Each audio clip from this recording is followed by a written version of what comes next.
வாழ்க்கையை உணர்ந்து வாழ்ற எல்லா மக்களுக்கும் வணக்கம். வழக்கமா எழுந்த உடனே வேலையெல்லாம் முடிச்சுட்டு நம்ம காலேஜுக்கு போவோம். இன்னைக்கு புதுசா நம்ம விதவிதமான காலேஜுக்கு போறோம். என்ன விஷயம்னா, சில பிராண்ட்ஸை டெவலப் பண்றதுக்காக ஒரு முக்கியமான டேட்டாஸை கலெக்ட் பண்ண போயிருந்தோம். முதலாவதா நேஷனல் காலேஜுக்கு போயிருந்தோம். ரெண்டாவதா பிஎஸ் யூனிவர்சிட்டிக்கு போனோங்க. காலேஜுக்குள்ள என்டர் ஆகும் போது ஒரு அதல பாதாளத்துக்குள்ள இறங்குற மாதிரி ஒரு ஃபீல் கிடைச்சாலும், சுத்தி பார்க்கும் போது ஏதோ ஒரு பூங்காவனத்துக்குள்ள வர மாதிரி ஒரு ஃபீல். நம்மளுக்காக வண்டி கொடுத்துட்டு மத்தியான சாப்பாடு சாப்பிடாம வெயிட் பண்ண நண்பரை அப்படியே ஒரு மிலிட்டரி ஹோட்டலுக்கு கொண்டு போயிட்டு அவன் குஸ்கா சாப்பிட நம்ம எவ்வளவு நேரம் தான் அவன் சாப்பிட்றத பாக்குறதுன்னு நம்ம எத்தனை வந்த குக்கும்பரை கக்காம ஒன்னொன்னும் உள்ள இறக்கிட்டு அப்புறம் ஒரு முக்கியமான ஆபீஸ்க்கு போயிட்டு ஹேண்ட் வாஷ் பண்ணலாம்னு பேஷன் ரெஸ்ட் ரூம்ல இருக்கிறதுனால உள்ள போனா நம்மள கேவலமா பாக்குற ஒரு ஃபீல்.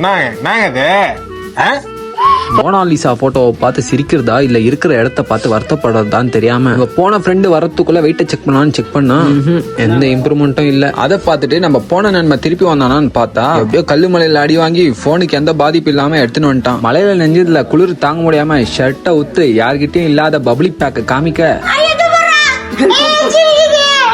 ஷர்ட்டு நெஞ்சதை பத்தி கூட இவனுக்கு கவலை இல்லைங்க.